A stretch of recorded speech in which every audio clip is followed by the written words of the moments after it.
Andy, was that a straightforward decision to bring in Peter and Robbie into the team?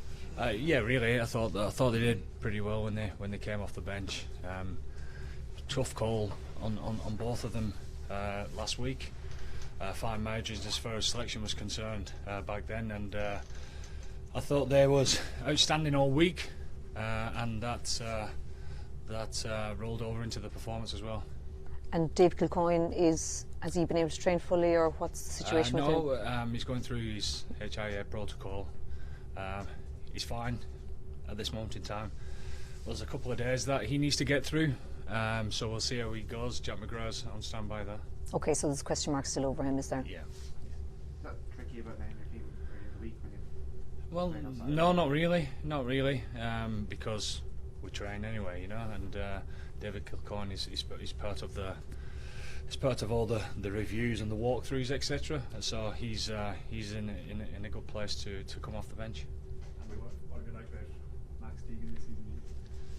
What makes he great for Test rugby? I think he's got all the attributes of a great back rower. You know, you go into the unknown a little bit with Test match rugby, but we feel he's ready.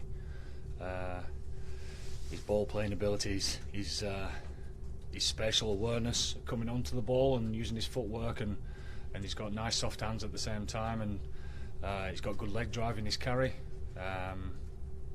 He's a great all-round footballer, and we feel he's going to add something to a dimension, especially in attack when he comes off the bench. No, Will unfortunately still got a calf injury, so he wouldn't be available for this week. What's the difference between Kilcoyne possibly being available and Caelan Doris not? Caelan's had a bit of a knock previously this year. He's a young boy, and I think we do the right thing by young kids and make sure that they recover properly. And yeah, he's in good spirits. He's in good spirits. But as far as Kilcoyne's concerned, he was bright as a button straight after the game, and he's in fine form. Does it change your thinking, or has Caelan been told to get ready for Twickenham, or because obviously bringing him in at break did change the dynamic? Yeah, well, we'll see. You know, he's with us all week. He's going through his protocol, and he'll get a bit of a rest over the weekend, and then we'll take it from there. Did the injuries impact on other kind of close selections from half, wherever? You know, did it change your thinking? It all comes into the pot. It all comes into the pot. You know, we don't just mull for 10 minutes. You know, it comes selection always has its ups and downs with the injury situation along the way. But I think we've got a good team. I think we've got a bit of continuity there. I think it's the right team to play against Wales. It's the right team to represent our group. And yeah, there's a few things that we're pleased with from the weekend. There's a few things that we need to do better. The lads have been really honest and open, and they're driving the feedback. And there's a few things that we need to fix, but a few things that we need to build on as well. What are the things that you've kind of been working on specifically that you want to fix? Well, I suppose that there's two boys that are coming later on. They'll probably tell you. We get some honest feedback in all sorts of areas, in all sorts of different positions, and they tend to match up pretty well, really. We thought defensively we was really good at times, but consistently we felt we gave them yards a few times. Especially at the start of the match, we lost a few collisions. We can be better there. Our set piece, there's an honest and open forum there, and the boys are looking forward to this week as far as set piece is concerned.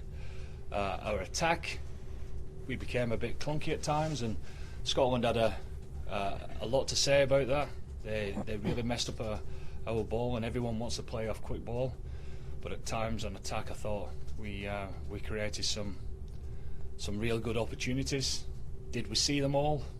Probably not all of them. So there's some opportunities that went wasted there. So there's been a fair reflection, and it's been a good couple of days as far as reviewing and getting out on the field today.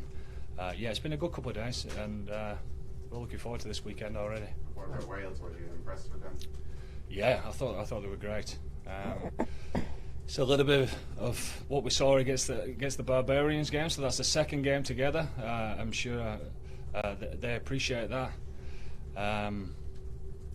Yeah, I think everyone's getting carried away with, the wide, expansive game that they play, and it's great to watch. I think they're doing it really well, but the same old traditions of Welsh rugby that we've seen over the last 10 years under Warren, it's still there, and rightly so. The kicking game's excellent, the kick chase is good, the line speed's good, the width across the field defensively is pretty good. They're pretty clinical in the opposition 22, and yeah, they're a threat carrying the ball as well. And if you throw in to that pot some great individual players, they're a great team. Andy, for you, does continuity come at the expense of creativity, or will the message be to be more creative this weekend? No, I thought we just need to see the opportunities. I think if we win a few more collisions and a bit more accurate winning the race to the breakdown, I think the creative side will come a little bit more. Sometimes I thought we was too creative. Sometimes decision making was a little bit too expansive sometimes, but that's all work in progress. Those type of things, they do take time. I'm sure that you saw little bits of glimpses of parts of it, but we'll get better.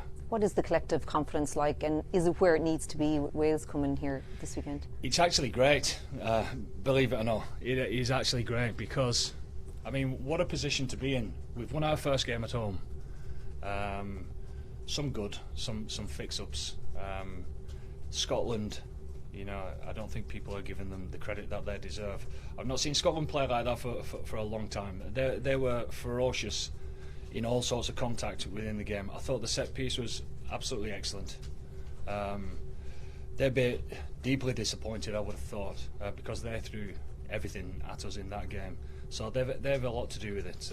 And we've got to manage that type of situation better as well, and we will do this weekend. Do you think Scotland, it did seem on the time, I know you say work in progress, at times the Irish team felt it hard to maybe deal with the Scottish aggression. Is that something Wales could be even tougher? Well, we'll see. Again, hats off to Scotland. I haven't seen them throw themselves into contact like that for a long time. We knew it was going to be ferocious. And why? Because they weren't happy with what happened in the World Cup, and they went out a little bit earlier than us, and obviously they had a bit of upset during the week. There was backs against the walls, and they threw absolutely everything at us. And fair play to them for doing that. That was a proper test match. It was attritional. It was a bit stop-start, but it was a proper attritional game, and it was a proper test match that needed winning, and thankfully we came out on the right side. So do you think maybe bruised egos within the Irish team could be one of the... Well, I don't think their egos are bruised. They can't wait to get back on the field. Training today was quick, it was intense, it was ferocious. It had a few things to fix as well, and we'll make sure that we do that on Thursday. We're in a good place. We're brimming, ready for what we know is going to be a really, really tough game. We know that Wales are Grand Slam champions and semi-finalists at the World Cup, and rightly so. They're being talked up as a great team. So we know what's coming this week, but we get excited by that as well. Sometimes Wales are perceived that maybe the players can channel all their emotion through their national teams if they don't get that out with their clubs. Is there any way Ireland can match up to that? Obviously, they're very proud to play for their country, but sometimes they be outmatched in that sector. Something you can work on during the week to make sure that Wales don't have an edge in that area. Well, every test match is you got to get the emotion right, and some weeks more than others, and it's something. What you've touched on there is something that the lads have spoke about themselves today, funnily enough. So, is there any way to address that? The good players, the good professional players, our players, they know how to get themselves right for the weekend, and we'll help them do that. Okay, Fisher. You mentioned Wales is attacking width. Have you noticed anything different from them under way into that? I know it's only 2 matches, but... Well, you see two of the forwards sprint off to the width straight away, which which says a lot of where they're trying to go. It's funny because you would think that you'd need to get your spacing right defensively to manage that width, but therefore they start playing through you. So we've got to make sure that we win the contact area first. It's the same in any other game. I'm sure Wales are talking about the same scenarios, you know. So I thought the passing was really good as well. The quality of the passing was really good. I thought Nick Tompkins came on for his first game and he was whizzing the ball everywhere, you know. So hopefully they don't get that time and space against us at the weekend.